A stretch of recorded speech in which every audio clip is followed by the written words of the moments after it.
One of the major difficulties in trying to help hoarders is they live a secret life, and often their families don't find out about their problem until they pass away. House clearance expert George is on his way to a very unusual case. Today we're going to see a gentleman in Wigan by the name of Peter. Had a phone call regarding his sister-in-law who was a hoarder. She passed away recently and the property fell into the hands of Peter.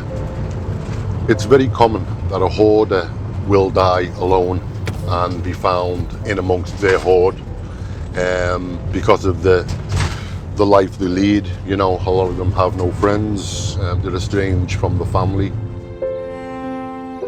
Anne-Marie was just 55 years old when she was found dead amongst her hoard.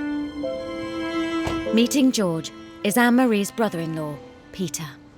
Peter. Hello there, George. This is the property I was talking to you about. So yeah. I'll attempt to get in for a start. Tread very carefully.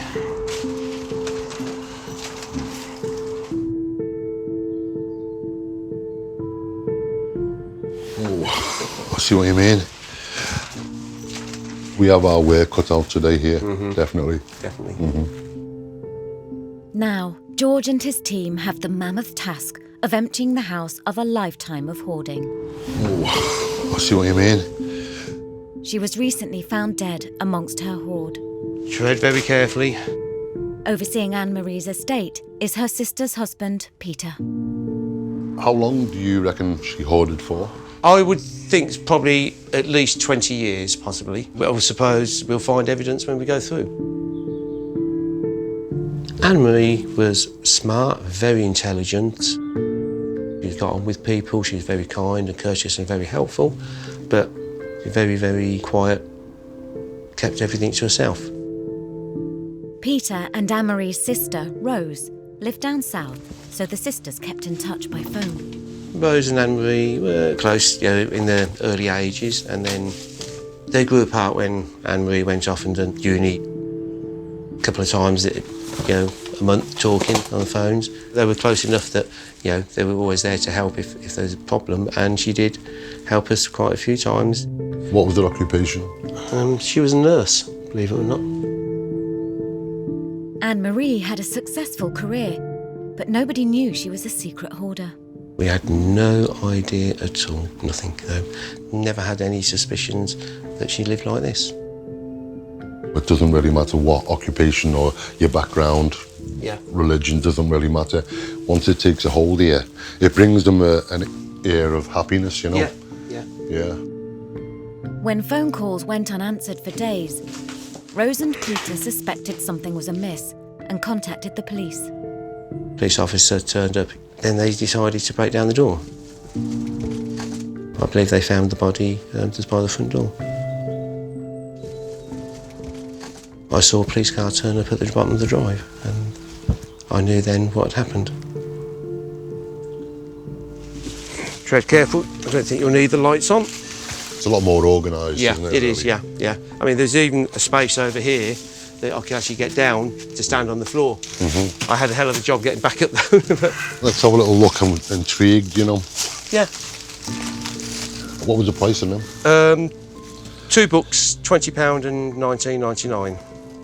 Those 2 books. Yeah. £20. Yeah, each. Brand new, never been used. Never been used. Yeah, look at that. Wow. Yeah. As you can see, full of clothes. Yeah. Boots. Yeah. All the same, 2 of each. And look. A lovely coat. Still with a price tag on. Never ever been worn. What a shame. You like boys? First job for the team is to clear a safe route in. The problem that we've got here is that there's quite a bit of expensive books and clothes. It's going to be a long one. It's going to be a long one. You might pass some of this out. Yeah. Go on. As you get lower, you start to get a smell, you know. just must and damp, you know, with it being by the front door. All this nonsense compiled onto a wet carpet. Removing the front door will help speed up the clearance. Everyone get a corner. It's going to take a whole day to do this room, innit? Yeah. Just this room. Easy. George has to keep an eye out for anything that might be of value to the family. Plan is if George can find some of the trophies, photos and any jewellery around that would bring childhood memories back, that would be very nice. I think once we get this out, it'll have a big impact on the room. Give us more room to move anyway. Anything that we can salvage, donate to help other people. The rest of it, unfortunately, it's got to be skipped. We've got down to the filth now, which is stuff which is deteriorated. So it's a bit more messy now, a lot of dust, a lot of smells. This is not a nice part of it. Yeah, I smell that now. Yeah. I don't know, it's them. Yeah, it is. It's not long before George stumbles across something interesting. Latin. She was studying Latin. I mean, when a person departs, we get to know the person better than their family just by finding clues around the property, as well as the little secrets that they might have had when they were alive. I mean, this could be the last bag she ever used. Peter, do you speak Latin? No, I don't. No, neither do I. But No. did you know that she was studying Latin? Ah, wow. It's amazing, isn't it? That is amazing. Yeah. I knew she was a very clever young lady, but I never knew that. And I That's don't- something to cherish. Yeah. Because all this is going to build up a picture. What you don't want to do is always remember her As like that.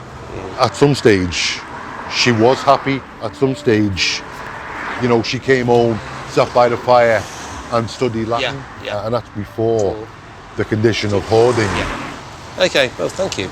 No problem. The team are making slow but steady progress, You need more, mate. As many as you can. clearing everything out ready to sell. Now there's a safe route upstairs. George's next challenge is the vast library of unread books. This is the master bedroom. You couldn't begin to calculate how many books there are, you know. I would say 7,000. There's no way in a million years that you could ever read this many books. Why did she buy them? What is her interest? Shopping is therapeutic to some people, and some people don't know when to stop. Hiya, I'm looking for George. George. Hiya. You okay? George has called in Yeah, Diana, thanks. who works for a company specialising in second-hand books. Just mind your step. Wow. Can't believe they're Hi. all in bags. as Yeah, well. she's never read them. So are you happy to take all these out? Yeah, so we've got the lads here, we've got a couple of vans, we're going to get them in and just clear everything out.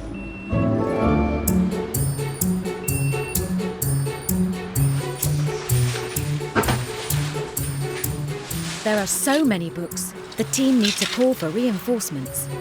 Did you think there was just that? Well, I had a feeling there were going to be more, but not that many. Even me, the book specialist is going to have to go back and get another van. There's far too many.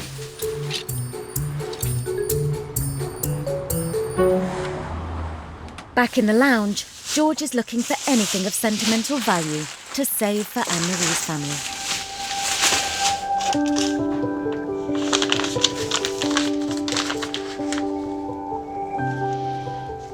Just found some photographs. In fact, I think they were taken in this very room, sitting on the furniture that we removed. Looks like about 1970, believe it or not. Same layout. We find items like of value, but there's nothing that can beat family heirlooms, photographs, you know. It just tells the story. Absolutely fantastic. It's the final day for George and his team to clear this once cosy family home. And George has made another valuable discovery. In our search for personal items, we come across little knickknacks, you know. To some people, they may mean very little, but what we're talking about here is someone's life. The lady was a nurse. This is a qualification. You can imagine her in a cap and gown. I think the deeds to the property dated the 4th of December 1891. And when you look at what we put on the skip, it's pretty astonishing that they never found themselves in there. Super. Another good day. After a lifetime of hoarding and 3 full-on days for George and his team, the house is ready for a new chapter.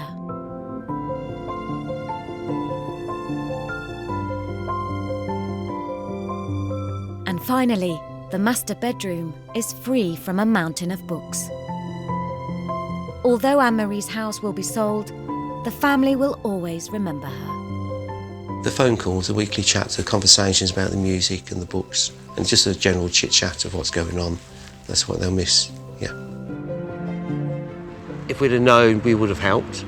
It's sad that we couldn't have helped her before, but it proves that you may meet one person, but you don't know what's going on behind that door, and that they may be in a crisis that you don't know about, that you can mask so easy, especially down a telephone call. The truth of the matter is, every room was full to the ceiling, and we spent 3 days clearing it. After all that, the remains of one person's whole entire life is that. So no matter what you hoard, you know, your life can be placed in a shoebox. Sad, very sad. Hoarding is it's a disease.